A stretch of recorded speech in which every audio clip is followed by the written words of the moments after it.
সংস্কৃতিয়ে মানুহৰ এটা জীৱন ধাৰাক বুজায়।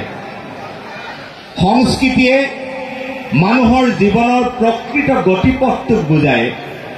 সংস্কৃতিয়ে ব্যক্তিক আৰু সমাজক সুন্দৰ কৰাৰ যিটো ব্যৱস্থা সেই সংস্কৃতিয়ে তাকেই বুজায়।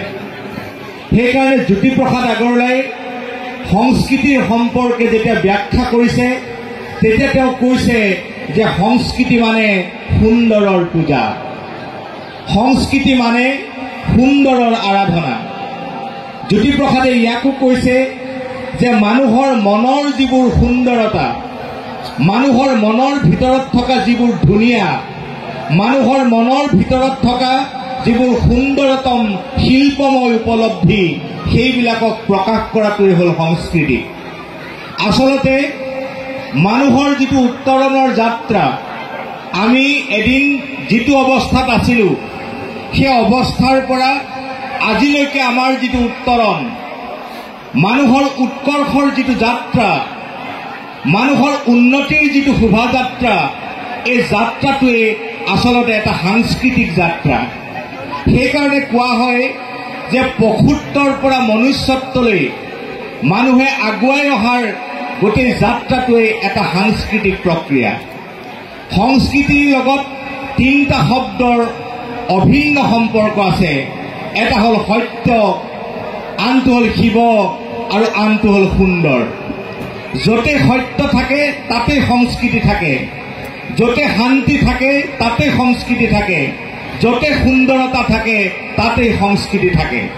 আৰু সেইকাৰণে অসমৰ জাতীয় জীৱনৰ প্ৰাণ প্ৰতিষ্ঠাতা মহাপুৰুষ শ্ৰীমন্ত শংকৰদেৱে সংস্কৃতিৰ মাজেৰে এখন সুন্দৰ সমাজ নিৰ্মাণ কৰিব বিচাৰিছিল। সংস্কৃতিৰ যোগেদি সমাজৰ সংস্কাৰ কৰিব খুজিছিল, সংস্কৃতিৰ যোগেদি জাতীয় জীৱনৰ ভেটি প্ৰতিষ্ঠা কৰিব খুজিছিল। সংস্কৃতিৰ মাজেৰে সমাজৰ পৰা অসুন্দৰ, সমাজৰ পৰা স্থিতিশীলতা, সমাজৰ পৰা অপৰিষ্কাৰ অৱস্থা মহাপুৰুষে আঁতৰ কৰিব খুজিছিল। সংস্কৃতিৰ তেনেকুৱা এটা শক্তি আছে।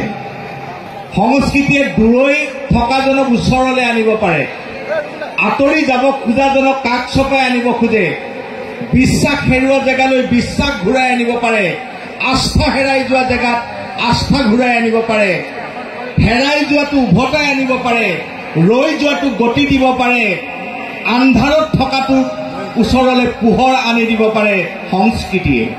সেইকাৰণে সংস্কৃতি শব্দটোৰ লগত আমাৰ জীৱনৰ মানে ব্যক্তি জীৱনৰ, সামাজিক জীৱনৰ, জাতিৰ জীৱনৰ এৰাব নোৱাৰা সম্পৰ্ক আছে। মহাপুৰুষ শ্ৰীমন্ত শংকৰদেৱ গুৰুজনাই সেইকাৰণে সাংস্কৃতিকভাৱে এখন অসম, বৃহত্তৰ অসম, অসমীয়া সমাজ মহাপুৰুষজনাই নিৰ্মাণ কৰিব খুজিছিল। সংস্কৃতি দুই প্ৰকাৰৰ। এটা সংস্কৃতিক কয় বহিৰৰ সংস্কৃতি, বাহিৰৰ সংস্কৃতি, বহি সংস্কৃতি বা বস্তুবাদী সংস্কৃতি। আৰু এটা সংস্কৃতি আছে, সেইটো হ'ল অন্তৰ সংস্কৃতি, যাক কোৱা হয় আধ্যাত্মিক সংস্কৃতি। বাহিৰৰ সংস্কৃতি আৰু ভিতৰৰ সংস্কৃতি। বাহিৰৰ সংস্কৃতিয়ে বাহিৰটো সুন্দৰ কৰে, ভিতৰৰ সংস্কৃতি